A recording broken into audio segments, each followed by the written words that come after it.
Hello everyone. I hope you all are doing well. तो जो आज की क्लास है उसमें हम क्लास 8 इंग्लिश का जो यूनिट 4 है उसका लास्ट जो चैप्टर है वेटिंग फॉर द रेन उसका उसे पढ़ेंगे, उसे समझेंगे। So let's read the chapter and understand it. I hope it rains at least today, Velu thought as he opened his eyes. तो क्या होता है, एक फार्मर की बात हो रही है इस चैप्टर के अंदर जिसका नाम वेलू है। वो सुबह सुबह उठता है और वो क्या सोचता है, सबसे पहले उसका जो दिमाग में थॉट आता है वो ये आता है कि आज काश बारिश हो जाए। ठीक है, वो ऐसी होप करता है कि आज तो बारिश हो जाए। वेलू वॉज अ फार्मर। वेलू एक फार्मर था। The sun was beginning to rise glowing crimson like fire. और जो सन था, मतलब कि अब सुबह हो रही थी, तो वो जो सन है वो राइज हो रहा था। और वो क्रिम्सन होता है, बिल्कुल प्योर रेड कलर जो होता है ना, बहुत ज्यादा रेड। तो जो सन का कलर था वो बहुत ज्यादा रेड था और बहुत ज्यादा फायर की तरह वो ग्लो कर रहा था। वेलू स्कैन्ड द स्काई। और वेलू मतलब कि अच्छे से वो स्काई की तरफ देख रहा था। There was not a cloud. और जब वो देखता है, अच्छे से ऑब्जर्व करता है स्काई को, तो वहां उसको एक भी बादल नहीं दिखता है। It doesn't look encouraging. कि मतलब कि जो उसका थॉट होता है कि वो उठते ही ये सोचता है कि काश आज बारिश हो जाए, पर जैसे ही उसको वो स्काई को देखता है, आसमान में देखता है, तो उसको लगता है कि ऐसा नहीं होने वाला, ऐसा इनकरेजिंग नहीं है ये जो थॉट उसके पास आया। रेन और no rain a farmer wakes up early. कि मतलब बारिश हो या ना हो, जो एक फार्मर होता है, किसान होता है, वो हमेशा जल्दी उठता है। वेलू वर्कड हार्ड। वेलू ने बहुत ज्यादा मेहनत की। हालांकि बारिश नहीं हो रही थी, फिर भी उसने जो भी उसका काम था वो वैसे ही किया। His piece of land never failed him. मतलब कि जो उसकी जमीन थी है ना, जिस पर वो खेती करता था, उसने कभी भी उसको निराश नहीं किया, कि हमेशा उसकी जो फसल है वो अच्छी उगती थी। Season after season he cultivated it, harvesting jowar one season and dal the next. मतलब कि जो हर साल जब जैसे जैसे सीजन्स बदलते रहते थे, जब भी वो जैसे एक साल क्या करता था, एक सीजन के अंदर तो वो ज्वार की खेती करता था और दूसरे के अंदर दाल की। तो ऐसे करते करते हमेशा जो उसकी फसल है वो बहुत ही अच्छी हुई। Through out the year he work never thinking of rest and taking a holiday. पूरे साल वो हमेशा क्या, बस मेहनत ही मेहनत करता रहता था, कभी भी कोई छुट्टी लेने का या रेस्ट करने के बारे में नहीं सोचता था। For nearly 6 years it had been so, ever since he had got his own piece of land। कि मतलब उसको अपनी जमीन मिले हुए है ना, उसके नाम हुए हुए 6 साल हो चुके थे। और उन 6 सालों में उसने कभी भी रेस्ट नहीं किया, कभी भी कोई छुट्टी नहीं ली, हमेशा अपना जो काम है हार्ड वर्क किया। But this year turned out to be different. पर ये जो साल है वो थोड़ा सा अलग हुआ, क्योंकि बारिश अच्छे से नहीं हुई, बिल्कुल भी नहीं हुई। At the end of summer the rains didn't come. कि जब समर का सीजन खत्म होने वाला था, है ना, तो रे बारिश का जो बारिश होती है वो बारिश इस बार नहीं हुई। Velu and his neighbours waited but their waiting didn't end. मतलब उसके जो नेबर्स हैं, उसके आस पड़ोस वाले हैं, और वेलू खुद बहुत उन्होंने वेट किया है ना, कि बारिश आज होगी आज होगी। पर जो उनके जो वेट है वो खत्म नहीं हुआ, कि अभी भी वो वेट ही कर रहे हैं बारिश के होने का। Days, weeks and months passed and still there was no rain। कि मतलब बहुत ज्यादा हफ्ते गुजर गए, मंथ डे, है ना, कि मतलब महीने गुजर गए, पर जो रेन है उसका कोई भी साइन नहीं था, कोई भी साइन नहीं था। The fields lay untended, the earth hardened, crusted and cracked। कि मतलब अब जो उसकी जमीन थी वो कैसी हो गई थी, बहुत ज्यादा अनटेंडेड, मतलब कि वो बिल्कुल भी सॉफ्ट नहीं रही थी उसकी, कोई भी ऐसा लग रहा था कि कितने टाइम से इस पर कोई खेती ना की गई हो। वो हार्ड हो गई थी, बंजर हो गई थी। ठीक है, क्रैक फॉर्म हो गए थे उस पर, जैसे इस पिक्चर में दिख रही है, बंजर जमीन सी बन गई थी। The barren land looked forlorn and the farmers lived entirely on hope। कि मतलब जो बैरन लैंड होता है, कि जो सूखा और जो बिल्कुल जो बंजर जमीन थी, है ना, वो फोरलॉन लग रही थी। मतलब दिखने में ऐसा लग रहा था कि बिल्कुल सैड हो गई हो, बिल्कुल नेग्लेक्टेड हो, कि किसी नेग्लेक्टेड होता है जिस पर कोई भी ध्यान ना दे, है ना, उसको कहते हैं नेग्लेक्टेड। तो ऐसा लग रहा था उसको देखकर। और जब फार्मर्स की जो एक ओन मतलब कि बस उनकी होप बच गई थी उनके पास, और कुछ भी नहीं था। Every day they hope that the rains would come. हमें वो हर जब भी उठते सुबह सुबह हर दिन, तो वो ऐसी आशा करते, ऐसी प्रार्थना करते कि आज बारिश हो जाए। Someone said we ought to talk to some astrologers. They can tell us what will please the heavens, and heavens will send down the rain. तो उसके गांव के अंदर कुछ लोगों ने कहा कि शायद हमें एस्ट्रोलॉजर्स को बुलाना चाहिए। एस्ट्रोलॉजर्स कौन होते हैं? जो कि वो ग्रह देखकर और वो करते हैं ना, तो हमारे उनको एस्ट्रोलॉजर्स कहते हैं। तो वो कहते हैं हमें एस्ट्रोलॉजर्स को बुलाना चाहिए, वो हमें बता देंगे कि हम कैसे भगवान को प्लीज कर सकते हैं, कि भगवान को खुश कर सकते हैं, और जो हेवन है ना, उससे बारिश हो सकती है उसके बाद, कि मतलब उसको खुश करके बारिश कैसे की जाए। वेलू डिडंट एग्री, पर इस बात पर जो वेलू था वो सहमत नहीं हुआ। ही said the rains came all these years without any such consultations, कि उसने कहा कि आगे कभी भी ऐसा नहीं हुआ कि इतने सालों में जो रेन है वो बिना ऐसे डिस्कशन के आई है। कंसल्टेशन मतलब discussion. I can't see how talking to astrologers will bring rain. मुझे कोई भी इसमें सेंस नहीं दिखता कि एस्ट्रोलॉजर से बात करने पर रेन कैसे होगी। He decided to go to weather office in the city and talk to someone. उसने क्या, वेलू ने क्या डिसाइड किया कि वो जो वेदर फोरकास्टिंग जो ऑफिस होता है वहां जाएगा, जो कि शहर के अंदर है। वहां जाके वो किसी से बात करेगा कि कब रेन होगी। But the people at the weather office said they couldn't really tell him when the sky would gather clouds and bring rain. पर वहां जाता है तो वहां के भी जो लोग होते हैं, वेदर ऑफिसर्स जो होते हैं, वो कहते हैं कि वो उसे नहीं बता पाएंगे कि कब बारिश होगी, कब जो बादल हैं वो बरसेंगे। We are at loss ourselves, they exclaimed. और उन्होंने कहा कि हमें तो खुद ही समझ में नहीं आ रहा है कि अब तक बारिश क्यों नहीं हुई। So many favorable conditions but still no rain. Very odd. वो कहते हैं कि जो कंडीशंस है, जो वेदर कंडीशंस हैं, वो तो रेन की ही तरफ इशारा करते हैं, पर फिर भी अब तक कोई भी रेन नहीं हुई, बारिश नहीं हुई। वेलू टू वॉज एट लॉस। ये सुनकर जो वेलू है वो बहुत फिर से निराश हो जाता है। He walk back to the village tired and dejected. और वो फिर से अपने विलेज की तरफ चल पड़ता है, शहर से। और वो बहुत ज्यादा थक जाता है और बहुत ज्यादा डिजेक्ट होता है। डिजेक्ट मतलब कि सैड होना, निराश होना, उसको डिजेक्टेड कहते हैं। He was thirsty and the dust made him cough and sneeze. कि वो आते आते मतलब रास्ते में बहुत ज्यादा प्यास प्यास लगने लगी थी, थ्रस्टी हो गया था, और साथ में जो धूल मिट्टी थी उसके कारण उसको कफ और स्नीज भी हो रही थी। He decided to rest for a while. तो उसने सोचा कि वो थोड़ी देर रेस्ट कर लेगा। He saw a large tree. और उसे रास्ते में एक बहुत ही बड़ा विशाल ट्री नजर आया, पेड़ नजर आया। Its shade was cool and inviting. और उसकी जो शेड थी, है ना, कि उसकी जो छाया थी वो बहुत ही अच्छी लग रही थी, ठंडी ठंडी लग रही थी। तो उसने वहां बैठने का सोचा। As he sat down, he noticed that an old woman was also sitting there sheltering from the sun. जैसे ही वो उस पेड़ के नीचे बैठता है तो वो देखता है, नोटिस करता है कि वहां एक ओल्ड वुमन भी बैठी हुई है, एक बूढ़ी औरत बैठी हुई है। वो भी सन से बचने के लिए ही वहां बैठी हुई थी।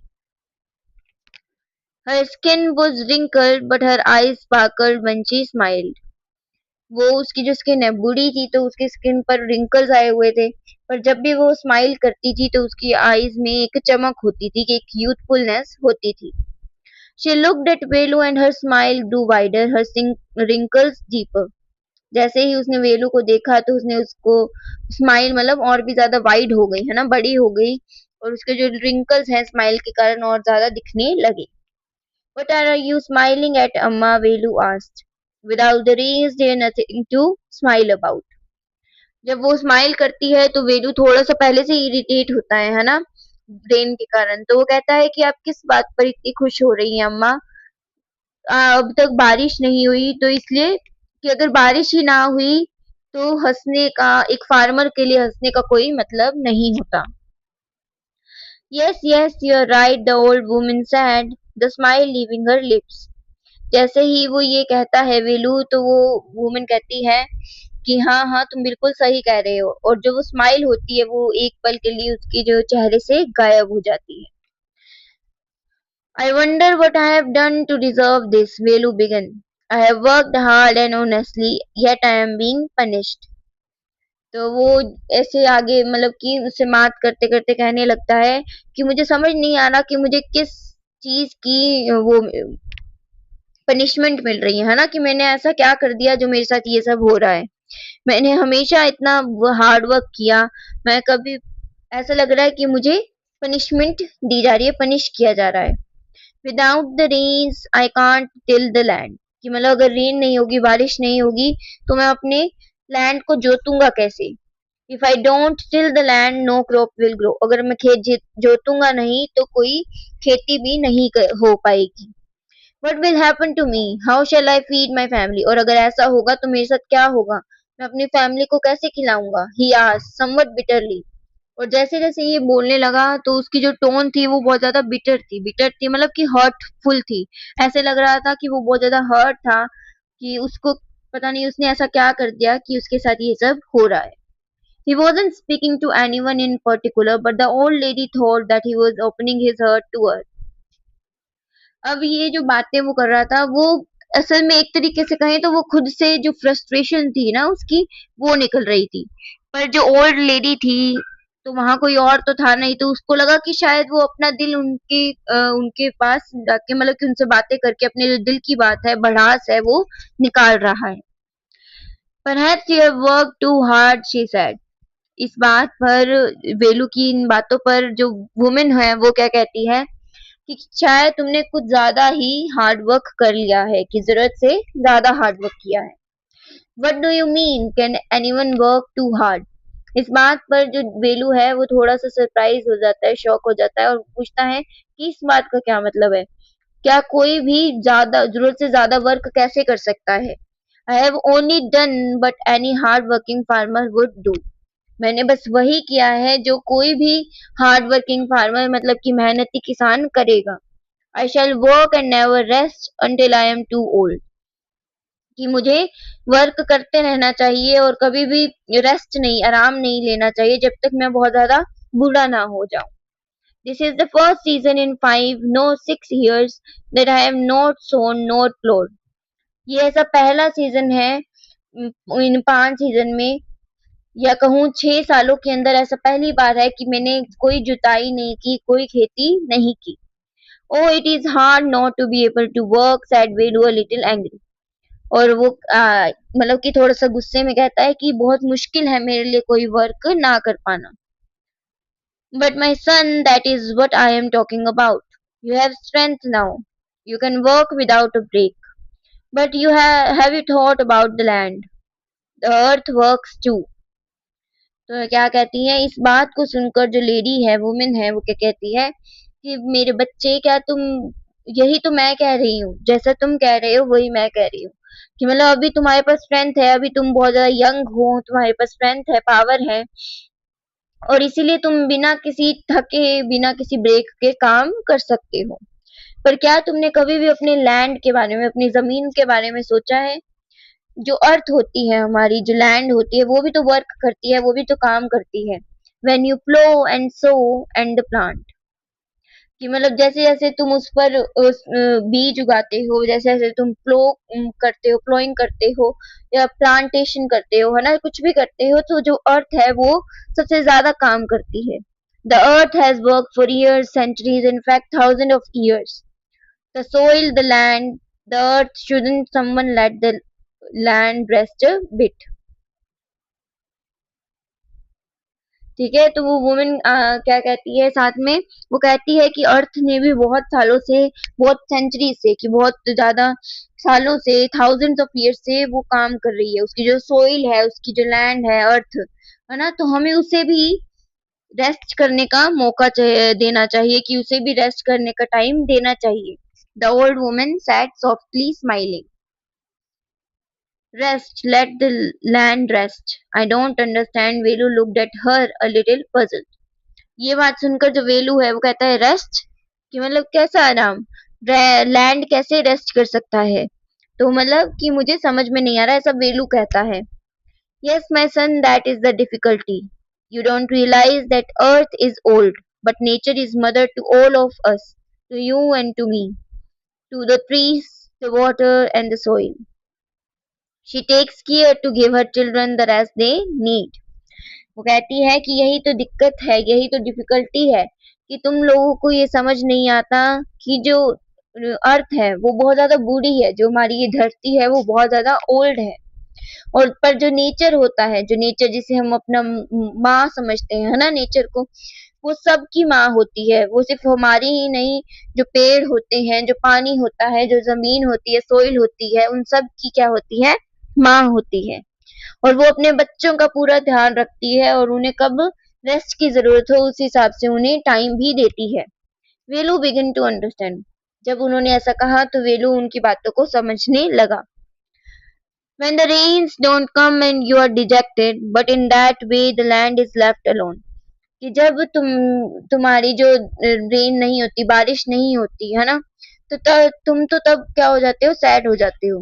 पर वही वक्त होता है जिसमें जो जमीन होती है उसे तुम अकेला छोड़ देते हो, यानी कि उस पर कोई खेती नहीं होती, उसे रेस्ट का मौका मिलता है।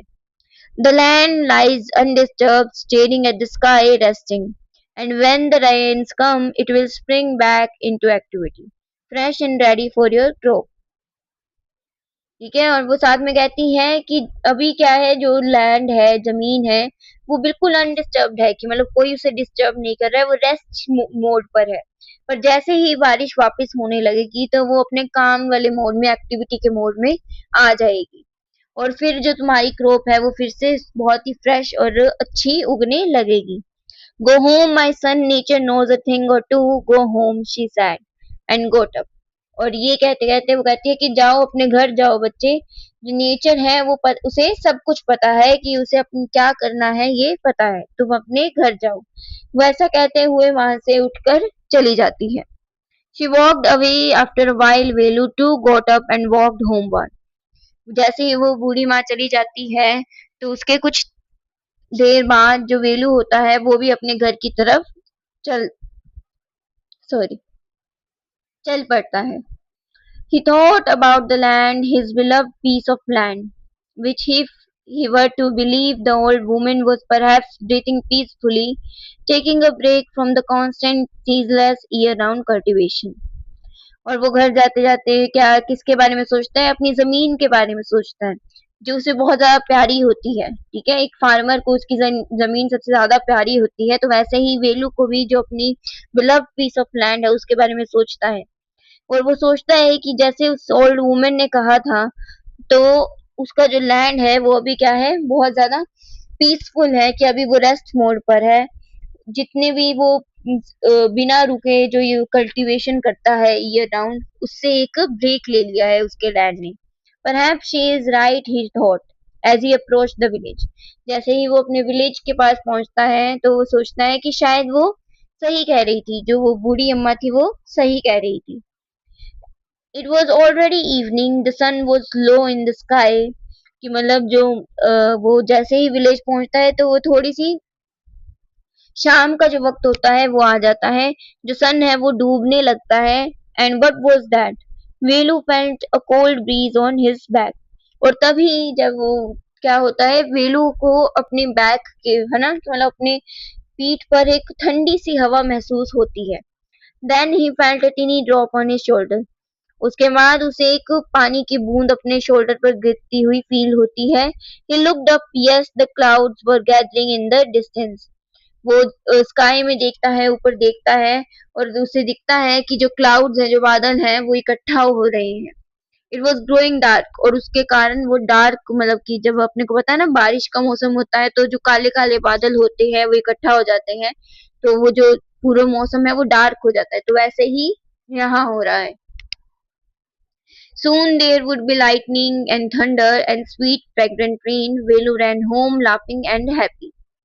तो ये देखकर वेलू को समझ आ जाता है कि अब कुछ ही देर में बिजली कड़केगी, थंडर की आवाज होगी, और साथ में जो रेन की स्मेल है वो सारी तरफ फैल जाएगी।